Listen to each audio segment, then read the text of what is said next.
মুক্তি কি, বা একজন ব্যক্তি যে ধর্ম অর্থ কাম মোক্ষের কথা বলা হয়েছে সনাতন ধর্মে, এই উদ্দেশ্য কি এবং মুক্ত হলে মানুষের কিরম অবস্থা হয়, একজন মুক্ত ব্যক্তির লক্ষণ কি, এই সব কিছুই আজকের ভিডিওতে আমরা জানবো।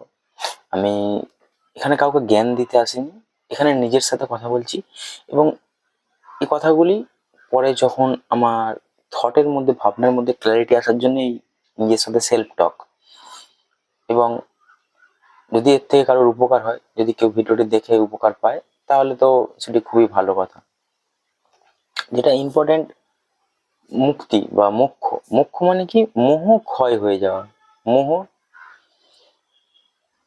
যে একটা মাটির কলসি, সে নিজেকে কলসি ভাবে, কিন্তু অ্যাকচুয়ালি সে মাটি।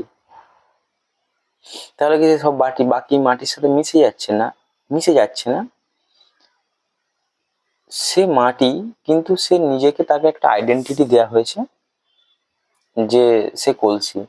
ফর এক্সাম্পল, মোহ মানে এটাই যে ধরো সিনেমার পর্দা, তার উপরে কন্টিনিউ সিনেমা চলছে, দর্শক দেখে দুঃখ হচ্ছে, কষ্ট হচ্ছে, সবকিছু হচ্ছে, কিন্তু সিনেমার যে পর্দাটি আছে, পর্দাটির কি কিছু হচ্ছে না।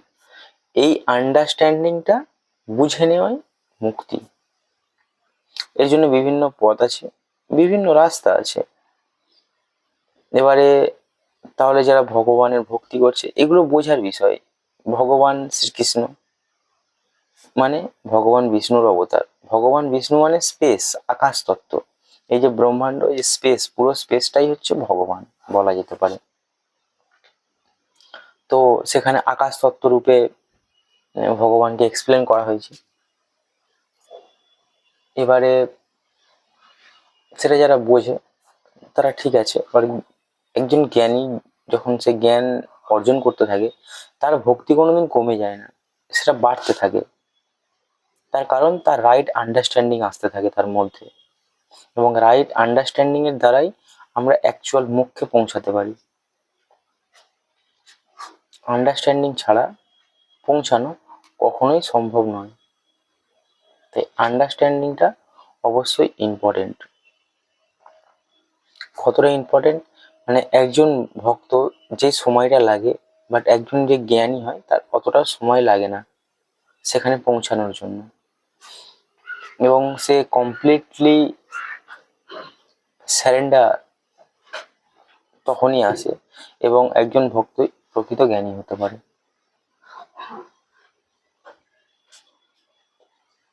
তো এই রাইট আন্ডারস্ট্যান্ডিংটাই যখন আমাদের আসবে, তখনই কিন্তু অ্যাকচুয়ালি আমরা মোক্ষর মধ্যে বাঁচতে পারবো।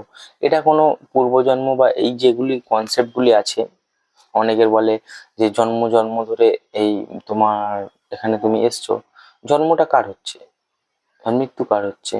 জন্ম মানে যে তোমার যে ডিএনএ থ্রুতে তোমার মধ্যে যে জিন এসছে, যার দ্বারা আমাদের প্রত্যেকের শরীর গঠন হয়েছে, এবং মনটাও মোস্ট প্রবাবলি সেরকম ভাবেই গঠন হয়েছে। তাহলে সেই ডিএনএ থ্রুতে আমাদের জিনটা এসছে, এবং যখন আমরা সত্যটা জানবো, তখন আমরা মুক্ত অবস্থায় বাঁচতে পারি, এবং আমাদের আগামী প্রজন্ম তারাও মুক্ত অবস্থায় বাঁচতে পারবে। এবং তার জন্য আমাদেরকে নিজেদের রিসোর্স ফুল হতে হবে, যে আমাদের কাছে এতটা পরিমাণ রিসোর্স থাকা চাই যেটার দ্বারা আমরা ইজিলি সার্ভাইভ করতে পারি। তার জন্যে যা কিছু আমাদের করার প্রয়োজন আমাদেরকে করতে হবে। এবং এরকম না যে এক্সট্রিম তুমি রিচ হয়ে যাবে এবং তারপরে তুমি এটা হতে পারবে, এরকম ব্যাপার না। আবার একদম খাওয়া দাওয়া কিছু না করে তুমি এই পর্যন্ত জ্ঞান মার্গে চলতে পারবে না। এটা হচ্ছে middle path. Middle path means মানে এখানে তোমাকে একটা এই যে আন্ডারস্ট্যান্ডিংটা আসার জন্য তুমি ক্রেভিং অ্যান্ড এভারশন, মানে কোনো কিছু পাওয়ার ইচ্ছা সবসময়, বা লোভ, ভয়, এগুলো থেকে একটু উপরে আসতে হয়। মানে যেমন ধরো একটা এমন স্টেবল ইনকাম আছে তোমার, যে কোনো দিক থেকে হতে পারে, সেটা তুমি জব করে হতে পারে, বা তোমার ফ্যামিলির কেউ তোমার ফার্স্ট জেনারেশনের যারা ছিলেন তারা তোমার জন্য এতটা পরিমাণ ওয়েলথ অ্যাকুমুলেট করে রেখে গিয়েছেন, যেটার দ্বারা তুমি ইজিলি সার্ভাইভ করতে পারবে। এবার তুমি তার জন্য তোমার যে বেসিক সেগুলো করতে হবে, এবং তোমাকে হেলথ ঠিক রাখতে হবে, মাইন্ড ঠিক রাখতে হবে। তারপরে গিয়ে কন্টিনিউয়াস কোশ্চেন করতে করতে করতে করতে আমরা সে ট্রুথ পর্যন্ত বা ভগবান পর্যন্ত বা ঈশ্বর পর্যন্ত আমরা পৌঁছাতে পারি। কন্টিনিউয়াস কোশ্চেন করতে হবে আমাদেরকে। তো এটাই হচ্ছে মুখ্যে পৌঁছানোর একটা সহজ পথ বলতে পারো, যেটার দ্বারা অল্প সময়ের মধ্যে পৌঁছানো যায়। ফার্স্ট এক্সপিরিয়েন্স, প্রথম অনুভব, এবং অনুভবের পরে দেন সেটাকে নিয়ে কোশ্চেন অ্যান্সার, কন্টিনিউয়াস প্রশ্ন, এবং প্রশ্নের দ্বারাই আমরা উত্তরে পৌঁছাতে পারি। এবং যেখানে গিয়ে প্রশ্ন থেমে যায়,